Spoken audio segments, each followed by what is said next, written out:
Hey guys, welcome back to my channel. This is kind of going to be the opposite of my protein overload video, and this is going to be a video that I'm going to be talking about protein deficiencies. Now, there are two ways that you can have protein deficiencies. The first, which is the most common, is by chemical relaxers, processing, severe sun damage, hair coloring and bleaching and all that stuff. That causes a protein deficiency in your hair, and once you have that, you definitely have to go into protein recovery mode. And the second way of looking at this is when usually this happens with people who are in their hair journeys, and that's when you over moisturize your hair and you don't use enough protein, and your hair begins to stretch beyond its normal stretching capacity, and then it just breaks.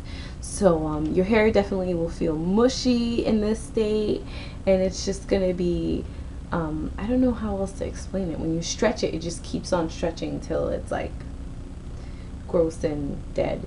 And also, you can also get moisture overload from keeping your hair in a wet state for a long period of time. And I guess that's my only issue with the whole baggy method, and I know it adds moisture to people who need it, but if you have enough moisture in your hair and your hair is balanced, then I don't think it's appropriate if you continue to baggy all the time. I think there's a time for it, and I think if your hair can get dry during the day, then that's perfectly fine. But if you have hair that's really thick, and when it's wet it doesn't get dry for a long period of time, then I probably wouldn't recommend keeping stuff or products that just keep your hair wet all the time. That's not good for your cuticles, and it is very damaging. And what that does is you don't have the proper protein structure to keep your hair strong enough to stay on your head, or at least to be healthy. So you definitely want to stay away from wet hair all the time.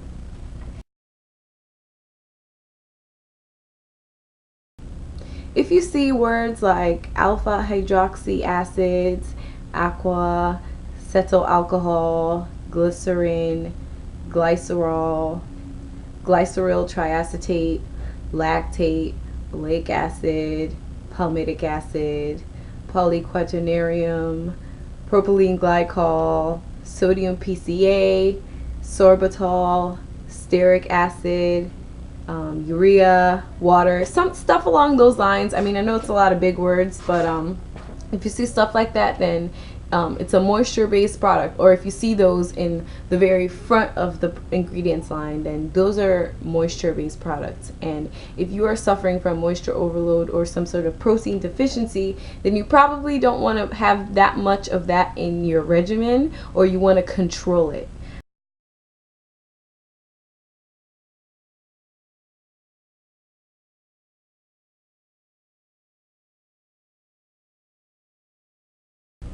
So you need to detangle your hair, of course, with something damp, maybe some sort of leave-in conditioner. Spritz it on your hair, detangle it properly, just so that you don't have clumps, because your hair is generally weaker when it is wet. So you need to make sure it's detangled before you get in the shower.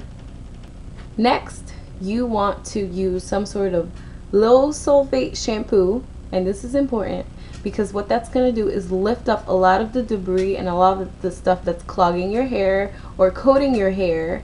And use the shampoo, massage your scalp gently, and let it run through your hair strands. Let it remove all of that coating so that it can allow the protein treatment that you're going to do to penetrate deeply. Rinse out the shampoo. Next thing you want to do is apply your deep protein treatment, and I love using Aphogie's 2-minute keratin reconstructor. And I know that they have a 2-step protein reconstructor thing going on, but I have never used it, so I cannot recommend it. I have seen a lot of people's videos about this, and you are more than welcome to use it. I'm a little nervous because I've heard that it makes your hair stiff first, and then you better not touch it. And well, I'm sure if you read the instructions, then you'll be fine. But I do love the 2-minute keratin reconstructor because that's all I need. So if you can, I'm sure if you follow the instructions, you'll be fine. So you can go ahead and look for that, or you can try henna, because I know henna is a great protein treatment.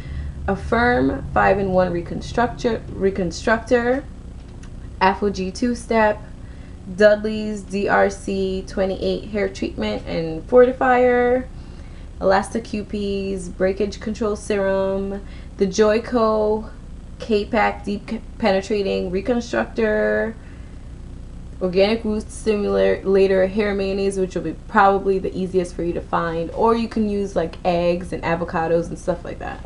But that's just to name a few. You know, I'm sure there are a lot out there, but those are just a few protein treatments.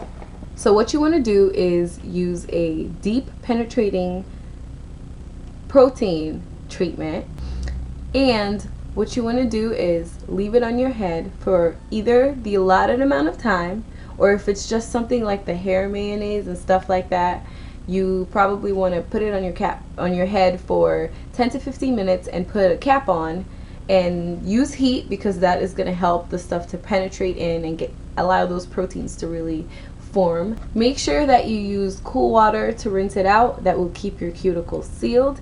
And also make sure that if you do use heat, make sure that your hair cools down before you put anything on it, like the water to rinse off. Next, you want to apply a creamy moisturizing conditioner for another 10 to 15 minutes. And that's just to balance out the moisture and the protein. So even though you do need the protein, you do need a moisturizing conditioner just for 10 to 15 minutes, just to balance everything out, because that's what you want, balanced hair.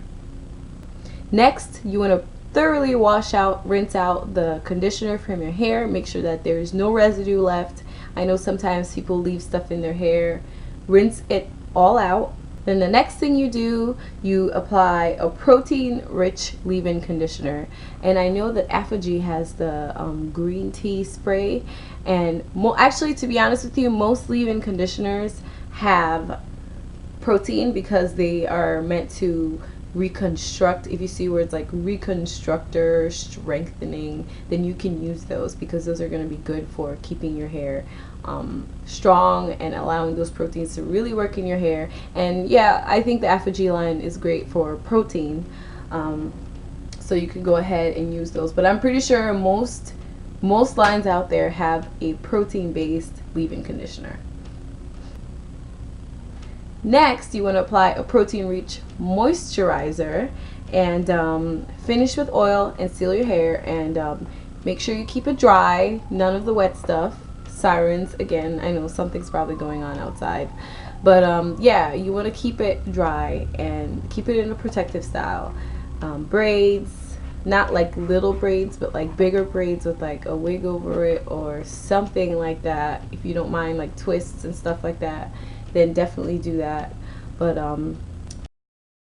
okay, so my camera died, but yes, that's pretty much it. That's all you want to do. Keep your hair dry, and you're going to want to repeat these steps every single week after week, until you can feel that your hair has become stronger and you have more protein in your hair. So if you have any questions, let me know. As usual, I get my information, most of it, from either my experience or the book, The Science of Black Hair, which I absolutely love. And yeah, if you have any questions, bottom bar, and I'll talk to you guys on my next video. Okay, bye.